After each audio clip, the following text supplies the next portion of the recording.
জাহিলি যুগের নারীদের মতো তোমরা রাস্তায় বের হবে না, এটা আল্লাহ সিদ্ধান্ত দিলেন। এমন কথা হলো আমাদের মা বোনরা তো প্রয়োজনে বাহিরে যাবে, পাসপোর্ট, আইডেন্টি কার্ড, জন্ম নিবন্ধন, উমরা, হজ, এটার জন্য তারা বাহিরে যেতে হবে। তো বাহিরে যাওয়ার সময় আল্লাহ বলছে জাহিলি যুগের মতো যাবে না। হ্যাঁ, তাহলে কিভাবে যাবে? জাহিলি যুগের মতো আল্লাহ বের হইতে নিষেধ করছে। এখন প্রশ্ন, হুজুর তাহলে কিভাবে যাবে? এই জবাব আল্লাহ সূরা নিসা, সূরা আহজাবের 59 নম্বর আয়াতে দিচ্ছেন। আল্লাহ বলেন, ইয়া আইয়ুহান নাবিয়্যু কুল লিআজওয়াজিকা ওয়া বানাতিকা ওয়া নিসাইল মুমিনিনা ইউদনিনা আলাইহিন্না মিন জালাবিবিহিন্না। হে নবী, আপনি বলেন লিআজওয়াজিকা, আপনার বিবিদেরকে, ওয়া বানাতিকা, আপনার কন্যাদেরকে, ওয়া নিসাইল মুমিনিনা, মুমিনদের নারীদেরকে। আমাদের নারী মানি আমাদের মা, আমাদের বোন, আমাদের বিবি, আমাদের কন্যা। মুমিনদের নারীদেরকে আপনি বলুন, ইউদিনিনা, তারা যেন টেনে নেয়, আলাইহিন্না, নিজেদের উপর, মিন জালাবিবিহিন্না, পর্দার কিছু অংশ, চাদরের কিছু অংশ তারা যেন নিজেদের উপর টেনে নেয়। তো আল্লাহ পাক রব্বুল আলামিন বললেন, নবী আপনি বলেন আপনার বিবিদেরকে, আপনার কন্যাদেরকে, মুমিনদের নারীদেরকে তারা যেন চাদরের কিছু অংশ নিজেদের উপর টেনে নেয়। খুব মন দিয়ে বুঝেন, চাদরের কিছু অংশ নিজেদের উপর টেনে নেয়, এর দ্বারা কি উদ্দেশ্য? আব্দুল্লাহ ইবনে আব্বাস রাদিয়াল্লাহু তাআলা আনহুমা বলেন, আমার আল্লাহু নিসাআল মুমিনিনা ইযা খারাজনা মিন বুয়ুতিহিন্না ফি হাজা আই ইউগাত্তিনা উজুহাহুন্না মিন ফাওকি রুউসিহিন্না বিল জালাবিব। আব্দুল্লাহ ইবনে আব্বাস বলেন, নারীরা, বলেন আমার সাথে, নারীরা যখন প্রয়োজনে ঘরের বাহিরে যাবে তখন তারা মাথার উপর থেকে আলাদা চাদর দিয়ে, আলাদা ওড়না দিয়ে, আলাদা কাপড় দিয়ে তাদের নিজেদের মুখ ঢেকে তারপর বের হবে। আব্দুল্লাহ ইবনে আব্বাস বলেন, আল্লাহ মুমিনদের নারীদেরকে বলেছেন আইয়ুগাত্তিনা, তারা যেন ঢাকে, উজুহাহুন্না, তাদের চেহারা, মিন ফাওকি রুউসিহিন্না, মাথার উপর থেকে, বিল জালাবিব, পর্দা দিয়ে ঢাকে। তো আর কেমনে বুঝবেন মুখ যে ঢাকতে হবে?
আর আধুনিক বিজ্ঞান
কানা লিমুমিনিন ওয়ালা মুমিনাতিন ইযা কাদাল্লাহু ওয়া রাসূলুহু আমরান আইয়াকুনা লাহুমুল খিয়ারাতু মিন আমরিহিম।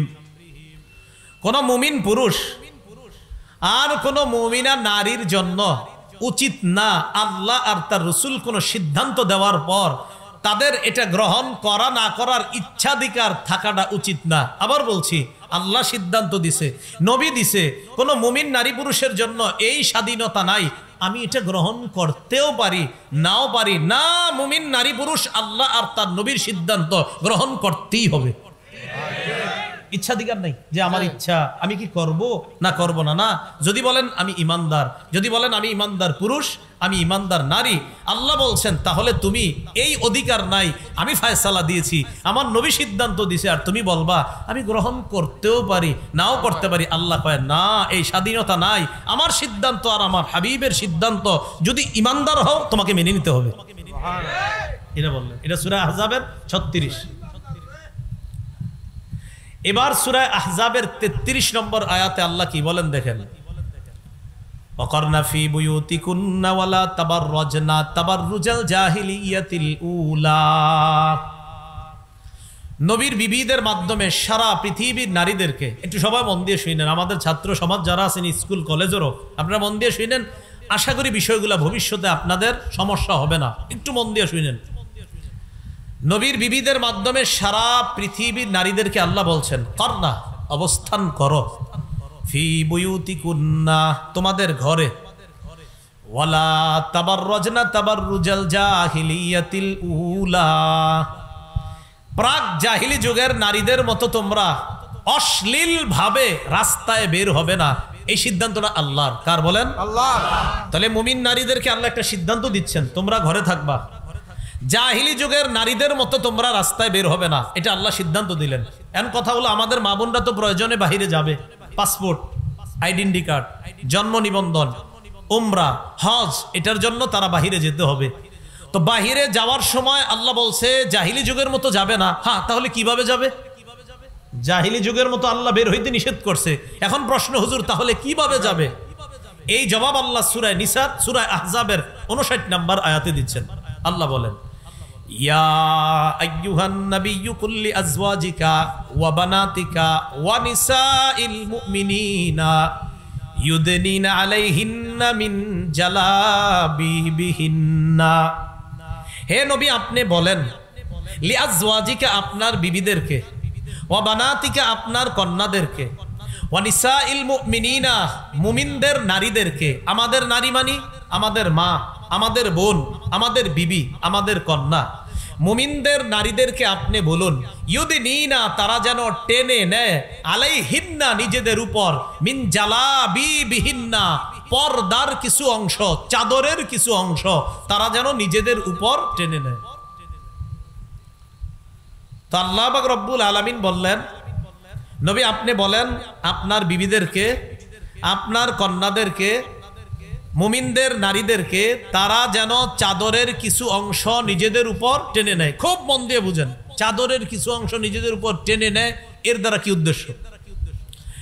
আব্দুল্লাহ ইবনে আব্বাস রাদিয়াল্লাহু তাআলা আনহুমা বলেন, আমার আল্লাহু নিসাআল মুমিনিনা ইযা খারাজনা মিন বুয়ুতিহিন্না ফি হাজা আই ইউগাত্তিনা উজুহাহুন্না মিন ফাওকি রুউসিহিন্না বিল জালাবিব। আব্দুল্লাহ ইবনে আব্বাস বলেন, নারীরা, বলেন আমার সাথে, নারীরা যখন প্রয়োজনে ঘরের বাহিরে যাবে তখন তারা মাথার উপর থেকে আলাদা চাদর দিয়ে, আলাদা ওড়না দিয়ে, আলাদা কাপড় দিয়ে তাদের নিজেদের মুখ ঢেকে তারপর বের হবে। আব্দুল্লাহ ইবনে আব্বাস বলেন, আল্লাহ মুমিনদের নারীদেরকে বলেছেন আইয়ুগাত্তিনা, তারা যেন ঢাকে, উজুহাহুন্না, তাদের চেহারা, মিন ফাওকি রুউসিহিন্না, মাথার উপর থেকে, বিল জালাবিব, পর্দা দিয়ে ঢাকে। তো আর কেমনে বুঝবেন মুখ দিয়ে ঢাকতে হবে? তাহলে বুঝে থাকলে বলেন, পর্দা কি মুখ সহ না মুখ ছাড়া? মুখ সহ। মুখ সহ। আচ্ছা, এরপরে দেখেন যে হুজুর মুখ সহ পর্দা কইরা বাইর হইলে লাভ কি? আল্লাহ বলেন, হ্যাঁ লাভ আছে। জালিকা আদনা আইয়ুরাফনা, হয় এতে নারীদেরকে চেনা সহজ হবে। দেখেন কিভাবে আমাদের মা বোনরা যখন বোরকা পর্দা পরে রাস্তায় বের হয়, আমরা বুঝি হয়তো কারো খালা হবে, না হয় কারো মা হবে, না হয় কারো বোন হবে, না হয় কারো সম্মানিতা স্ত্রী হবে। আল্লাহ কয় যখন চেনা যাবে সে একজন সম্মানিতা নারী, ফালা ইউযাইনা, তখন তারে আর টিজ করা হবে না, উত্তক্ত করা হবে না। ফালা ইউযাইন, টিজ করা হবে না। মানব বন্ধন করছেন যে ইফ টিজিং বন্ধ করুন। ইফ মানে বুঝেন, আপনি যে লেখছেন ইফ, শুধু একটু লেখেন, টিজ বন্ধ করুন, ইফটা লেখেন না। ইফটা লেখার আগে একটু বুঝে শুনে লেখেন। আল্লাহ বলছেন নারীদেরকে যখন চেনা যাবে সে একজন সম্মানিতা পবিত্র নারী, পর্দানিশীন নারী, ফালা ইউযাইন, তাকে উত্তক্ত করা হবে না। আল্লাহ আমার কথাগুলা বুঝার তৌফিক দান করেন। ইবনি আমি কি বুঝাতে চাই এটা শিক্ষিত সমাজ ভালো করে বুঝবে। একটু ডিকশনারিটা খুইলেন যে ইব মানে কি। আচ্ছা এবার যাই সূরা আহজাবের 53 নম্বর আয়াতে। এই আয়াতটা মন দিয়ে ভালো করে বুঝেন। নবীর সাহাবীদেরকে মাঝে মাঝে নবীজি প্রয়োজনে নবীর বিবিদের কাছে পাঠাইতেন, মানে আমাদের আম্মাজানদের কাছে, উম্মুল মুমিনিনদের কাছে। যাও তোমার ওই আম্মাজানের কাছে গিয়ে বলবা ওই জিনিসটা প্রয়োজন দিতে বলবা। তো বিবিরা ঘরের ভিতরে আছে।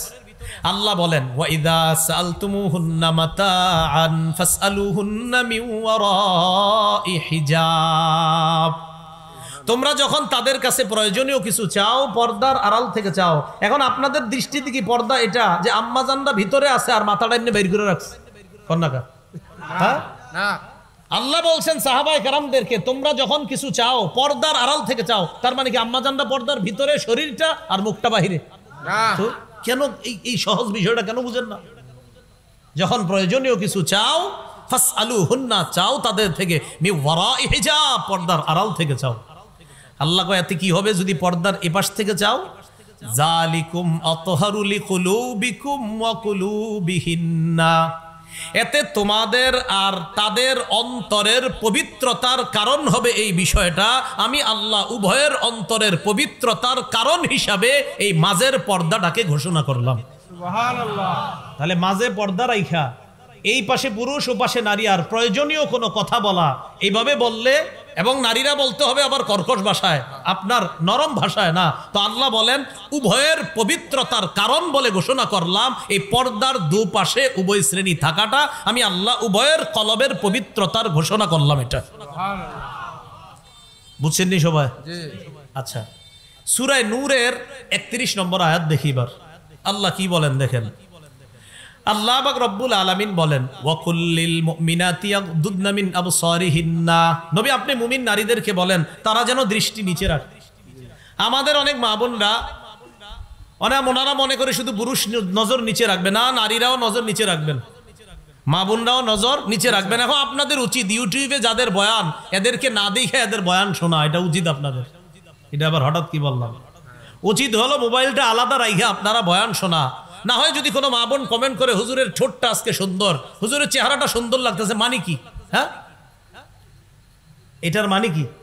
এই কমেন্টের মানে কি হুজুরের পাঞ্জাবিটা আজকে সুন্দর, ওনার চেহারাটা আজকে খুব ভালো লাগতেছে, এই কমেন্টের মানে কি? এই জন্য উচিত মা বোনদের, আপনারা ভিডিও অন্য জায়গায় রাইখা এরপরে বয়ানটা শোনা, এটা উচিত। আল্লাহ বলছেন নারীদেরকে বলেন তারাও যেন তাদের দৃষ্টি নিচে রাখে। রাসূল সাল্লাল্লাহু আলাইহি সাল্লাম তার দুই বিবি নিয়ে বসা, উম্মে সালামা আর মাইমুনা রাদিয়াল্লাহু তাআলা আনহুমা। ইতিমধ্যে রাসূলের অন্ধ সাহাবী আসছে আব্দুল্লাহ ইবনে উম্মে মাকতুম রাদিয়াল্লাহু তাআলা, যিনি নবীজির মুয়াজ্জিন ছিলেন। নবীজির বিখ্যাত মুয়াজ্জিনের নাম কি? বেলাল। আরেকজন ছিলেন আব্দুল্লাহ ইবনে উম্মে মাকতুম রাদিয়াল্লাহু তাআলা। এই আব্দুল্লাহ ইবনে উম্মে মাকতুম ওই সাহাবী, নবী যখন উহুদের যুদ্ধে গিয়েছিলেন আব্দুল্লাহ ইবনে উম্মে মাকতুমকে মসজিদে নববীর ইমাম বানায়া গেছেন। এই অন্ধ সাহাবী আসার পর নবীর দুই বিবি বসা। নবীজি কয় কি ব্যাপার, পর্দা করো? কয় হুজুর উনি তো অন্ধ। নবীজি কয় আফা আমিয়া ওয়ানে আনতুমা, তোমরা দুইজন অন্ধ? আফা আমিয়া ওয়ানে আনতুমা, তোমরা দুইজন অন্ধ? আলাস্তুমা তুবসিরানিহি, তোমরা দুইজন কি দেখো না? তাহলে অন্ধ সাহাবী তো নারীদেরকে দেখছে না, নবী কয় তোমরা দেখছো না, এতেই বোঝা যায় নারীরাও নজর নিচে রাখবে। এরপরে আল্লাহ বলেন ওয়াহফাজনা ফুরুজাহুন্না, তারা যেন তাদের লজ্জাস্থান হেফাজত করে। ওয়ালা ইউবদিনা জিনাতাহুন্না, তারা যেন তাদের সৌন্দর্য প্রদর্শন না করে। ইল্লা মা যাহারা মিনহা, অটোমেটিক যা প্রদর্শন হয়ে যায় সেটা ভিন্ন কথা, এটার ব্যাখ্যা আবার ভুল বুঝলে হবে না। আব্দুল্লাহ ইবনে মাসউদ রাদিয়াল্লাহু তাআলা আন ইল্লা মা যাহারা মিনহার ব্যাখ্যা করেছেন, নারীরা আলাদা পর্দা করার পর পর্দার নিচে যেই কাপড়টা থাকবে এটা যদি অজান্তে বের হয়ে যায় তাহলে সমস্যা নেই, এটা বলছেন উনি। আর আরেকদল মুফাসসিরিনে কেরাম বলছেন ইল্লা মা যাহারা, এমনিতেই যদি বের হয়, কথার কথা একটা মা বোন পর্দা করা, বাতাসে হঠাৎ কোনো কারণে তার শরীরের কোনো অঙ্গ অজান্তে প্রকাশ পেয়ে গেল আর সাথে সাথে পর্দা করলো, এটাতে সমস্যা হবে না, এটা উদ্দেশ্য। অনেকে এটা তারা ডাইরেক্ট বলতে চায়, কয় না চেহারা খোলা রাখা যাবে। চেহারা খোলা রাখলে ছেলে বিয়ে করাইতে গেলে আবার মায়ার চেহারা দেখেন কেন? আর হ্যাঁ, চা স্টলের কোনায় দেখাই দিবেন এই মায়াটা পছন্দ হইলে কও বিয়ে করাই দিয়েস, আলাদা বাড়িতে যান কেন? কি ঠিক?